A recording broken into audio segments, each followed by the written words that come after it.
Começa mais uma edição do JR 15 Minutos, o podcast da Record que aprofunda as notícias que mais mexem com a nossa vida. Quase 28 milhões de estudantes têm o direito de serem vacinados nas escolas. Mas os pais precisam autorizar a aplicação. Só que mentiras espalhadas na internet têm gerado dúvidas e podem comprometer a adesão à imunização. A vacinação nos colégios começou nesta semana em todo o país, numa parceria entre os Ministérios da Saúde e da Educação. A meta é vacinar 90% dos estudantes de até 15 anos. Mas, para aplicar a vacina, os pais ou responsáveis precisam dar autorização, bem diferente do que circula em redes sociais. O Ministério da Saúde alerta que é mentira que as crianças e adolescentes vão ser vacinados à força, sem o consentimento dos pais. Também não é verdade que os pais que recusarem a vacinação vão ser presos ou perderão a guarda dos filhos. O Brasil vem enfrentando um desafio que vai além dos vírus e bactérias. As fake news que comprometem a confiança nas vacinas. Nos últimos dias, o Jornal da Record mostrou uma reportagem sobre como a desinformação tem impactado as campanhas de imunização. E justamente nessa semana, o governo lançou uma nova estratégia: a vacinação nas escolas públicas. O objetivo é aumentar a cobertura vacinal entre crianças e adolescentes. Mas qual o verdadeiro impacto dessas fake news? Como combater? E como funciona essa nova frente nas escolas? No JR 15 Minutos, tira essas e outras dúvidas com Marcela Bandeira. Ela que é médica infectologista do Hospital Muriá. Seja muito bem-vinda, doutora. Muito obrigada. Também participa do nosso bate-papo a repórter do Jornal da Record, Adriana Perrone. Dri, seja bem-vinda mais uma vez. A resistência de pais responsáveis em imunizar os filhos acaba colocando em risco toda a população, né? A gente sabe, fala bastante disso nas nossas reportagens do Jornal da Record. É um cenário que preocupa? Oi, Giovana. Oi, doutora Marcela. É um cenário muito preocupante. Nos últimos anos, a eficácia das vacinas passou a ser questionada, sempre com argumentos falsos. Isso gerou uma queda nos índices de imunização, o que aumenta o risco do retorno de doenças que foram erradicadas. Bom, agora o governo lançou uma campanha de imunização nas escolas, só que essa campanha está sendo bombardeada de fake news nas redes sociais. As mentiras vão desde a imunização à força, sem o consentimento dos pais, à prisão dos responsáveis que não autorizarem a vacinação dos filhos. O Dr. Éder Gatti, que é diretor do Programa Nacional de Imunizações do Ministério da Saúde, garantiu que essas e outras informações que eu acabei de citar são falsas. Isso é muito importante. Dr. Éder também reforçou a importância de manter a caderneta de vacinação em dia. Vamos ouvir. Nós temos ali um termo que deve ser oferecido aos pais para consultá-los. O papel do SUS é garantir o direito, garantir o acesso à proteção. E é isso que a vacinação dá. Então, os pais eles devem olhar a vacina como um benefício, como algo que protege. E é algo que vai fazer bem à criança, vai fazer bem à saúde da criança. A campanha nas escolas vai até 25 de abril. O objetivo é vacinar quase 28 milhões de estudantes da educação infantil ao ensino médio. E agora também vai ser possível acompanhar se o filho está imunizado pela versão digital da carteira de vacinação. Eu trouxe a caderneta da minha neném para ela vacinar, porque a gente trabalha, né? Aí às vezes não tem tempo de ir no posto, eu acho muito importante.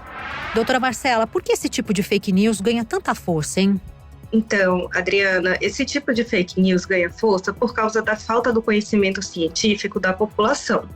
Também pela facilidade da disseminação dos conteúdos nas redes sociais, e isso faz com que dificulte saber qual conteúdo é confiável ou não é. Ô, doutora, essas fake news, essas notícias falsas, né, mesmo que elas sejam absurdas, né, que a gente não consiga entender por que as pessoas fazem, acabam refletindo na cobertura vacinal ou não? Quais são as doenças erradicadas, né, ou seja, eliminadas totalmente, que podem voltar por causa desse tipo de fake news? Sim, com certeza, tem um impacto, né, especialmente na era da pandemia, né, no Covid. Um exemplo que até voltou, né, foi o sarampo em 2019, que era uma doença que estava erradicada na nossa população aqui no Brasil, e a gente teve uma epidemia. A senhora pode falar um pouquinho sobre essa doença? O quão preocupante é que essa doença volte? É muito preocupante porque é uma doença que é extremamente transmissível, então a gente precisa erradicar ela. De forma geral, para as crianças e a população saudável, não tem tanto problema, mas para aquelas pessoas mais fragilizadas, que têm uma imunidade mais baixa, causa mais gravidade, podendo ser hospitalizada. Doutora, durante a pandemia, né, os laboratórios onde as vacinas são produzidas se tornaram um tema de debate e isso permanece até hoje.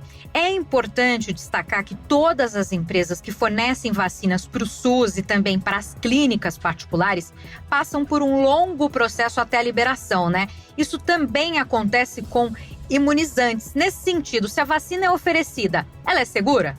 Sim, as vacinas são totalmente seguras, são totalmente testadas antes delas serem disponibilizadas para a população de forma geral. Certo, doutora. No caso, passa por um órgão que é responsável por fazer essa análise para que a população tenha a segurança e a proteção necessária? Sim, passa pela fiscalização. O nosso órgão aqui no Brasil é a Agência de Vigilância Sanitária, a Anvisa. Desde 2023, o país vem, aos poucos, aí recuperando a cobertura vacinal contra 8 doenças. E essa nova campanha nas escolas tenta melhorar ainda mais esses índices. A ação começou no dia 14 de abril em cidades de todo o Brasil. Doutora Marcela, qual a importância de levar a vacina diretamente para o ambiente escolar? É importante porque uma vez a gente vacinando as crianças, né, a população entre 5 e 15 anos, a gente consegue não só vacinar eles, a gente consegue evitar a transmissão de doenças e garantir que toda a população fique mais segura. Levar a cobertura vacinal para as escolas é fundamental para proteger nossas crianças e toda a comunidade. Isso vai prevenir o surgimento de surtos ou epidemias. Eu até, doutora, cheguei a ver numa matéria que o Jornal da Record fez, né? Assim que começou a campanha, o jornal fez uma matéria a respeito. E o que as mães falavam, que era muito interessante, é essa comodidade. Puxa, eu não tenho um horário muito livre para levar os meus filhos até o posto de saúde. Então, para mim, ficou bastante conveniente ser na escola. A senhora acha que acaba sendo uma vantagem? Com certeza. A gente vai conseguir contemplar mais crianças. Por isso mesmo que você falou, não vai necessitar que a mãe leve em outro ambiente e na escola muitas vezes as crianças já passam até o dia inteiro, não só um período. Agora, doutora, o ambiente escolar, até pelo número de pessoas, né, reunidas, acaba sendo um grande facilitador para a transmissão de doenças, né? Essa imunização acaba tendo um efeito duplo? Sim, a imunização também tem um efeito de imunidade de rebanho que a gente fala. E como funciona a campanha na prática, doutora? As escolas estão preparadas para receber as equipes de saúde e os pais precisam autorizar? Os pais precisam sim autorizar. As escolas estão preparadas para receber sim, que na verdade a campanha de vacina é uma estratégia do governo federal, né? Que vai ter o objetivo de imunizar 30 milhões de estudantes entre 5 e 15 anos. Então, cada município, em parceria com a Secretaria de Saúde local, vai disponibilizar profissionais que sejam capacitados para realizar a campanha. Então, assim, não é um funcionário da escola que vai fazer a vacinação, são profissionais da Secretaria de Saúde local do próprio município. Importante a senhora destacar isso, né, doutora Marcela? O Ministério da Saúde também está preocupado em barrar a desinformação sobre as vacinas. Desinformação, as mentiras, né? Se eu pudesse colocar aqui, né? Porque quando a gente fala em fake news, ou caro ouvinte, a gente está falando de mentira. O que precisa ser feito para enfrentar essa desinformação e convencer a população a se vacinar, na opinião da senhora? Primeiro, a gente tem que tentar divulgar a informação de forma mais correta possível. Outra coisa também é que a população tem que tentar buscar fontes confiáveis, às vezes até mais que uma fonte, né? E não ficar vendo só a mídia social. Por exemplo, aqui, falando no Brasil, falando de vacina, tem um portal do Ministério da Saúde que a gente pode buscar informações, né? Também, de forma global, a gente tem um portal da OMS, então seria procurar fontes confiáveis mesmo e a gente tentar divulgar o que é certo. Eu digo assim, profissional de saúde, governo federal, estadual e municipal. Em alguns casos, doutora, as pessoas, inclusive, tratando desse assunto que a senhora falou, acreditam mais em influenciadores do que em profissionais de saúde. Como é que a ciência pode recuperar essa confiança? É uma pergunta polêmica essa sua, porque, na verdade, os influenciadores, eles criam uma conexão emocional com seus seguidores. E, além de tudo, eles possuem uma linguagem mais acessível, fazendo com que gere uma maior visibilidade. Então, isso é um desafio para a gente. Doutora Marcela, e como o cidadão pode identificar uma fake news e buscar informações seguras sobre a vacina e a vacinação, hein? Primeira coisa, com um profissional de saúde que ele confie.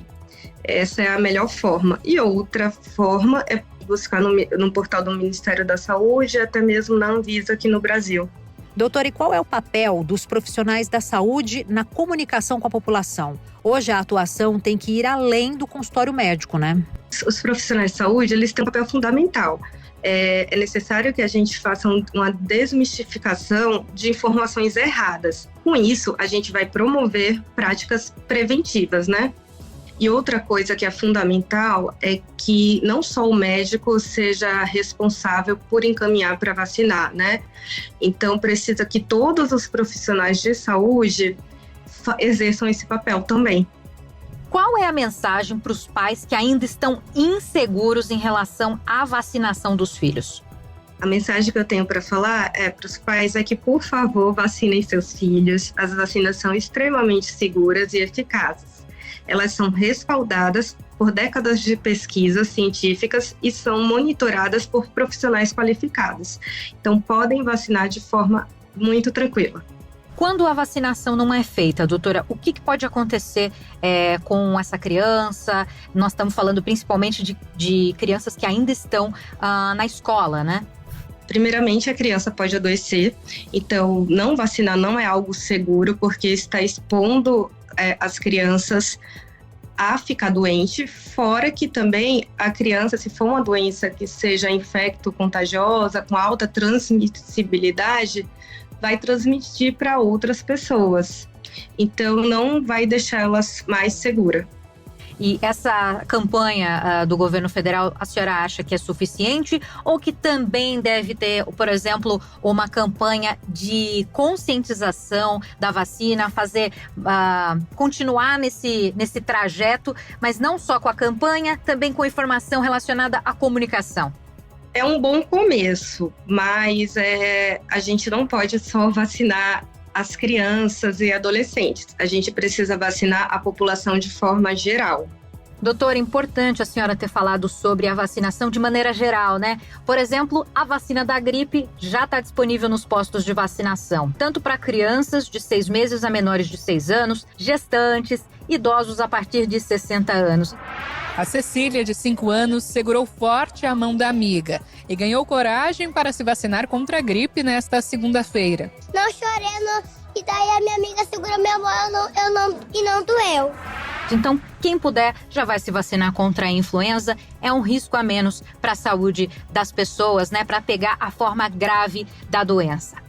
Sim, vamos todos vacinarem, né? Todos que forem contemplados pela vacinação de influenza, mas não só influenza, todas que estiverem disponíveis, toda a população pode vacinar, com exceção de alguns grupos, mas para esses grupos existem centros de referências de imunobiológicos especiais, que são chamados CRIs.